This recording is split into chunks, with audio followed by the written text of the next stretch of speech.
In the last hour, India's Air Accident Investigation Bureau has released its preliminary report into last month's Air India plane crash, which killed more than 270 people. The report has found no significant faults with the plane. It says both fuel control switches, which are used to turn engines on or off when on the ground, were moved shortly after takeoff, causing both engines to lose thrust. While the investigation is continuing, it is clear that attention is now focused on the actions of the pilots. In the cockpit voice recording, the report says one of the pilots is heard asking the other why he did the cutoff.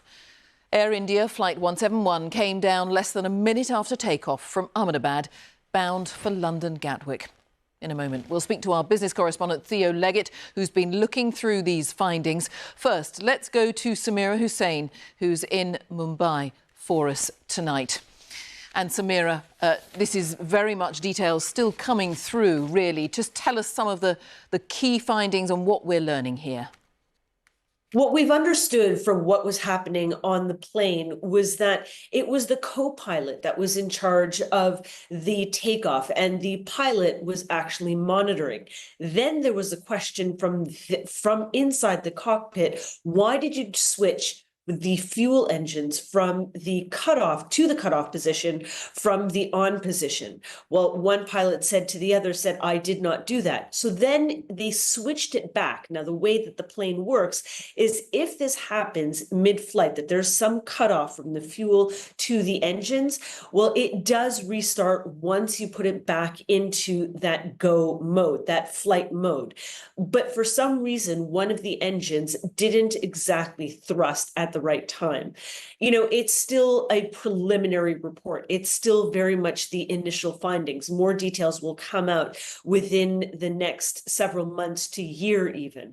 But this preliminary report is pretty, it shows that perhaps there wasn't something wrong with the plane. And it's impossible, really, Samira, to overstate just how devastating this was.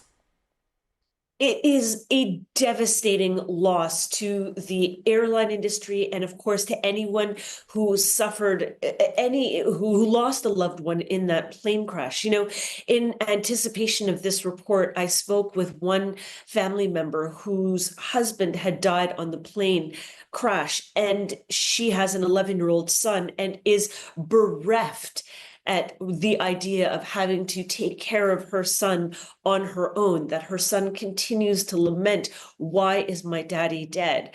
And in terms of this report, this woman said to me, you know, yes, that's great that they can find all of this information about what happened on the plane, you know, what may have gone wrong, but ultimately it's never going to bring her husband back.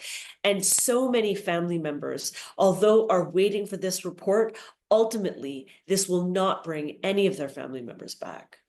Samira, for now, thank you very much. Well, let's just recap some of the key findings that are, as we say, still emerging. The report finding no significant fault with the plane or its engines. Rather, the focus is here in the cockpit, in particular on the pilots and what happened to those fuel control switches.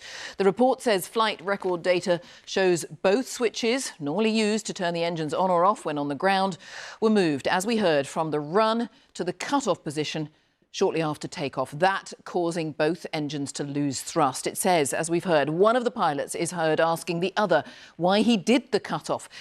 The other pilot, says the report, responded that he hadn't. Well, let's talk to our correspondent, Theo Leggett. You've been looking through these details as they emerged. Explain more then about the role of these fuel switches. Well, these are two switches which are on the central console of the cockpit, and their job, as we've already heard, is to turn the engines on when the aircraft is on the ground and turn them off again once it's landed.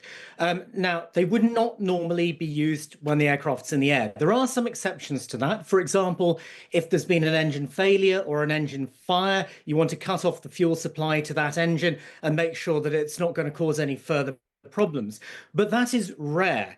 Now, what we have here is information from the flight data recorder, which shows quite conclusively that those switches, both of them, were in the cutoff position, and that one of the pilots We don't know which one, noticed this was the case and asked the other pilot why they had turned those switches into the opposite position, into the cutoff position.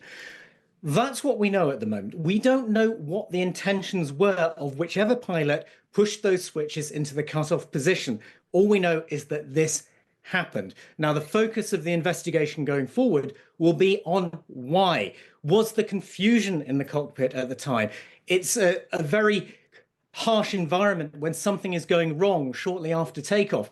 It may be that one of the pilots made a mistake, or there may be some other motive. All we have now is those bald facts that these switches, which are incidentally designed not to be used accidentally, it's a two-step process to turn them from the run to the cutoff position, why those switches were moved. Because we know now that in all likelihood, this is what brought the plane down. Once the engines had been switched off, they started reducing thrust, bringing thrust back, which the pilot, at least one of the pilots, was trying to do, takes time, and they simply didn't have enough time.